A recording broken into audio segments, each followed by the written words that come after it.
Oftentimes, whenever we're discussing politics, the most extreme idea that can be thrown around is anarchy.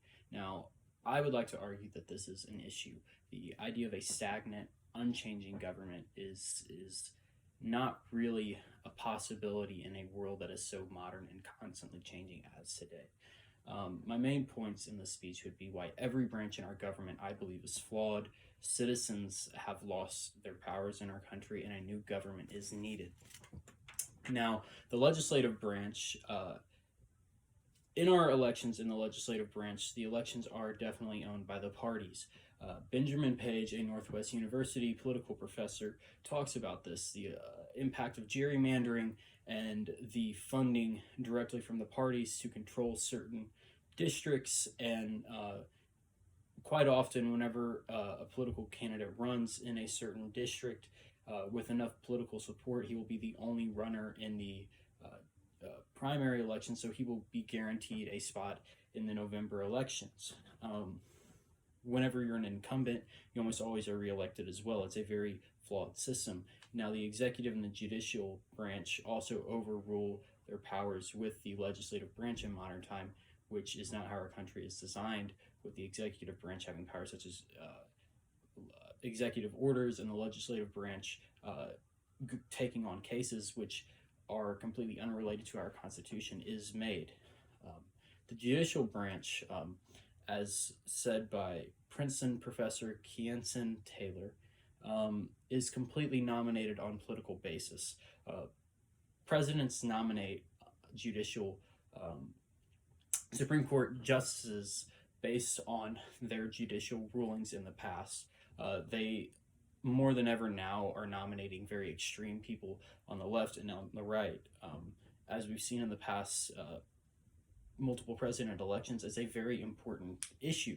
I don't believe that our courts should be as political as that. They should be a way for justice in our country. Whenever our presidents are picking them, just like any other position in our government, whether it be cabinet members, they have the power over them. It's not a third branch whenever the president is completely in power of who goes in there without the people having any say on it. Now, they also are lifetime appointments, which no person should have in a job, especially a job of this importance. For instance, Justice Powell, he got nominated in 1971. He had a memo that got leaked. It was confidential, but it stated how he saw such a problem with our government being overrun by people who didn't agree with big business, and also that idea stemming up in our country. And he wrote in his memo how he saw best fit for our country to strengthen business. And this just shows, I mean, as we know, all people have a political agenda, no matter if you're on the court, and it will be expressed there. But by picking people that are already favorable to a president, we are picking a class of people who are extra political. Now, the executive branch is no different. A quote by Barbara Truckman, Pulitzer Prize winning historian, her quote goes, "The office has become too complex, and the roles have become too extended to be entrusted in the judgment of one person." Now, this I agree with. When the president is in charge of things ranging from energy to farming, education, all of these different fields, military, all these different things that are unrelated, no president has knowledge in all of these things. It's irresponsible for us to elect a single person to do this. It's become the world's biggest popularity test. For a few months, we have polls, we have a lot of gossip, we have some fighting with people, we have really big pep rallies, but at the end of the day, it's a big popularity test. Very little is spoken about on actual policy. Out of months and months on the campaign trail, we have a couple 90-minute debates, really debating things. And in the past years, they haven't really been much of a debate, more of a popularity test.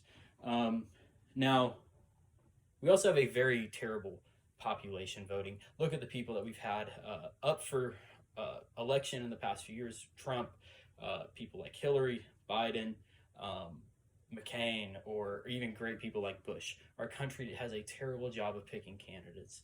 They are people also very, very elite people. Most of them are very rich. They've had family connections in politics for decades. And out of 300 million people, we pick some of the least sensible people to be our politicians. And it's become more and more extreme over the past few decades. Now, my second point I would like to go over is how citizens have lost their impact in our government.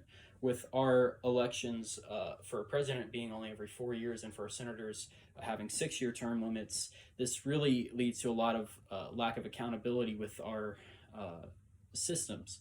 A president can, have 4 years of reign, and if he completely changes after his first year, we have no way that we can go back on him. I mean, many people regretted Trump, which is why so many people came out and re-voted this election. If we had elections for a president, say every 2 years, people would have much more say in their politics. Presidents would have less time to change and become different people. Also, with people in Congress, they have no term limits, unlike the president. So they can be in Congress for 20, 30, 40 years. This has happened. For instance, someone like John McCain, he was in office for nearly 40 years. He became a senator at a time before personal computers were invented, and he was allowed to be a senator all these years.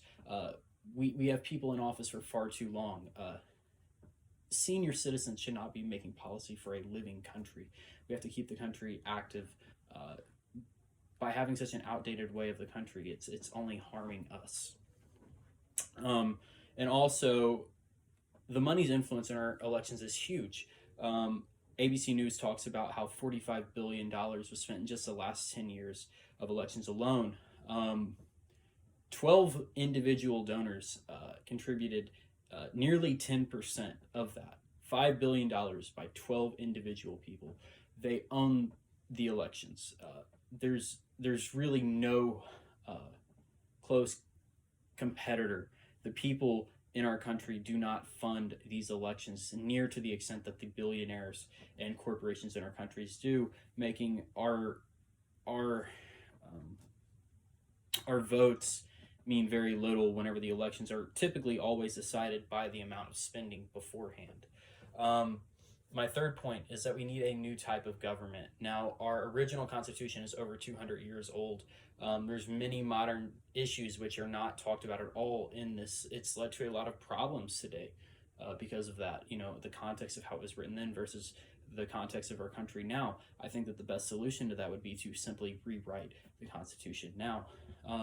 We also need to reestablish our rights. The Bill of Rights has been trampled on in modern time, especially by things such as the Patriot Act, which allow the government to tap many of our communications, eminent domain, which has been used by businesses very much in the past couple years, and not for public use as it should be, or gun rights being taken away, which is a huge issue for many people. Now, we've allowed our government to be created by an elite class. Every founding father was a millionaire in today's terms. We need a government created by the working class. Now is a better time than ever. We have such a even access to information. Everyone can be in touch with this through social media and through the internet now. To go over, I'd like to talk about my 3 points. One being that all of our branches in the government are flawed. The second being that people have lost their voice in the government. And the third being that we need a new type of government. I love the United States. It's been very good for us. But we have a next step in the world, and we have to transition from this to a better world. I went a little bit over, but I'm just going to trim it down for the speech tomorrow.